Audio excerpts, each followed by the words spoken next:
Hello guys, আসসালামু আলাইকুম। কি অবস্থা সবার? আশা করি সবাই ভালো আছেন। আপনাদের বিউটিফুল ঈশ্বর দিয়ে বিউটিফুল আপা চলে এসেছেন নতুন আরেকটি ভিডিও নিয়ে। And welcome to Imran and care ব্লগে আপনাদের স্বাগতম। কি ভাবছেন? আমার হাতের কলাগুলো দেখে একটু ইউনিক মনে হচ্ছে না? মনে হচ্ছে না একই মায়ের পেটের ৫ ভাই ৫ রকম? হ্যাঁ, আমার কাছে তো ঠিক তাই মনে হচ্ছে। আর আমরা আজকে আপনাদের সাথে শেয়ার করতে চলেছি আমাদের এই লিচু বাগানের অনেক লিচু। অনেক সুন্দর লিচু, যেগুলো আপনাদের সাথে শেয়ার করা হয়নি। হঠাৎ করে ভাবলাম আজকে আপনাদের সাথে তো শেয়ার করাই যায়, তাই না?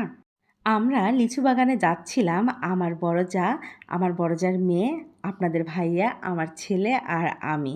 তো যেতে আপনাদের ভাইয়া যে শৈশবের স্মৃতিগুলো আছে সেটারই কথা বলতেছিল। ওই তো আপনাদের ভাইয়া আসছে শৈশবের অনেক স্মৃতি নিয়ে।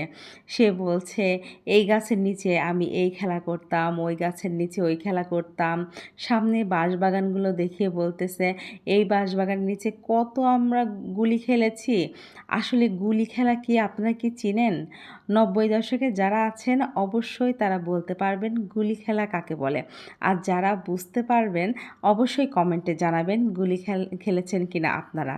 আসলে বাঁশবাগানগুলো দেখতে এতটাই ভয়ঙ্কর যে দেখেই ভয় লাগছে আমার। আর ওরা এখানে খেলেছে কিভাবে? ইতিমধ্যে আমাদের লিচু বাগানে আমরা চলে এসেছি। এসেই দেখি লিচু যাদের কাছে বিক্রি করা হয়েছে তারা এসে আজকে লিচু ভাঙছে। তো এই লিচু বাগানের অনেক লিচু আসছিল। আসলে এবার এই বছরই ফলন মনে হয় বেশি ছিল। এই কারণেই অনেক লিচু আসছে। আমাদের এই বাগানটাতে তো বিগত ৩-৪ বছর পরে এত লিচু আসছে। আমাদের এই লিচু বাগানটিতে এত সুন্দর লিচু আসছিল যে লিচুগুলো দেখেই খাওয়া তো দূরের কথা, দেখেই মনে হয় মন ভরে যায়। আর এত লিচু আসছে যে বাঁশ দিয়ে ঠেকনি দিয়ে রেখেও এই লিচুগুলো ঠেকনি দিয়ে রাখা যাচ্ছিল না। প্রতিদিন একটা না একটা ডাল ভেঙে পড়ছিল। আর যে ডালে ১,০০০-১৫০০ লিচু আছে সেই ডালটাই আগে ভাঙছিল। আসলে গাছের নিচে গিয়ে যখন দেখছিলাম তখন লিচুগুলো দূর থেকে অনেক ছোট লাগছিল। কিন্তু যখন ভেঙে নিয়ে এসে নিচে রাখছে তখন দেখে এত বড় লিচু মনে হচ্ছে আর এত সুন্দর লিচু যে যখন আমি ভয়েস দিচ্ছি আমার জিভে পানি চলে আসছে খাওয়ার জন্য। আসলে যখন গাছে লিচু ছিল তখন খেতে মন চায়নি। আর তখন মা বকেও খাওয়াতে পারতেছিল না। আর এখন খাইতে ইচ্ছে করছে, এত খাইতে ইচ্ছে করছে। আপনাদেরও কি খেতে ইচ্ছে করছে এই লিচুগুলো দেখে? আমার মনে হয় এই লিচুগুলো এখন যে দেখবে মেবি ঠিক তার এই লিচুগুলো খেতে ইচ্ছে করবে। লিচুগুলো দেখলেই জিভে পানি চলে আসছে। আসলে অন্য গাছের লিচু আমার খেতে এতটা ইচ্ছা করে না, যতটা ইচ্ছে করে আমাদের এই গাছের লিচু। এত রসালো আর এত মিষ্টি। আমার এই ভিডিওটা দেখে কারো যদি লিচু খেতে ইচ্ছে করে, আমি কিন্তু দোষী না, ঠিক আছে? কারণ এখন খাওয়াইতে পারবো না। এখন কোনো গাছেই লিচু নেই। লিচুর মৌসুমটা শেষ হয়ে গেছে। আসলে বাড়িতে গেলে অনেক ব্যস্ত থাকি। এত ব্যস্ততার মধ্য দিয়েও ভিডিওগুলো করে রেখেছিলাম আপনাদের সাথে শেয়ার করার জন্য। আশা করি আমার এই লিচু বাগানের লিচুগুলোর ভিডিও আপনাদের অনেক ভালো লাগবে।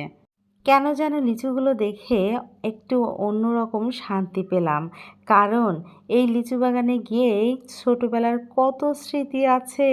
কত গাছে উঠেছি, গাছে উঠে গাছে বসে লিচু খেয়েছি। আর আমার বাবার ভয়ে লিচু খেয়ে লিচুর খোসাগুলো অনেক দূরে জঙ্গলের মধ্যে ছুঁড়ে ফেলতাম। তো আমরা লিচু বাগান থেকে এসে আমার ২ ননদকে সাথে করে নিয়ে আমরা একটু ঘুরতে বেরিয়েছিলাম। আমরা অটোতে যখন যাচ্ছিলাম ছোট্ট একটা ক্লিপস নিয়েছি। আমার ছোট ননদ, আমার বড় ননদ, ওর বাচ্চারা। আর ওর বাচ্চারা গাড়িতে উঠেই তো ঘুমিয়ে পড়েছে। তো আমরা সবাই যাচ্ছিলাম একটু ঘুরতে, বাহিরে ঘুরতে যাচ্ছিলাম। সবাই মিলে বাইরে ঘোরার মজাই আলাদা। যাই হোক, আমার এই ভিডিও আজ এ পর্যন্তই। আশা করি আমার ভিডিও আপনাদের ভালো লেগেছে। আমার ভিডিও যদি আপনাদের ভালো লেগে থাকে তাহলে অবশ্যই আমার ইউটিউব চ্যানেলটা সাবস্ক্রাইব করে দিবেন আর ফেসবুক পেজটা ফলো করে দিবেন ইনশাল্লাহ। আর লাইক, কমেন্ট, শেয়ার করতে ভুলবেন না। আশা করি সকলে ভালোবেসে আমার পাশে থাকবেন ইনশাল্লাহ। আবার দেখা হবে নতুন কোনো ভিডিওতে। আজ এ পর্যন্তই। Thank you for watching my video. আমার আরও নতুন নতুন ভিডিও দেখতে হলে আমার ভিডিওর নিচে থাকা বেল বাটনটি ক্লিক করে রাখবেন, যাতে করে আমার নতুন নতুন ভিডিওগুলো সবার প্রথমে আপনার কাছে পৌঁছে যায়। আর ভিডিওটা কেমন হয়েছে অবশ্যই কমেন্ট করে জানাতে ভুলবেন না যেন।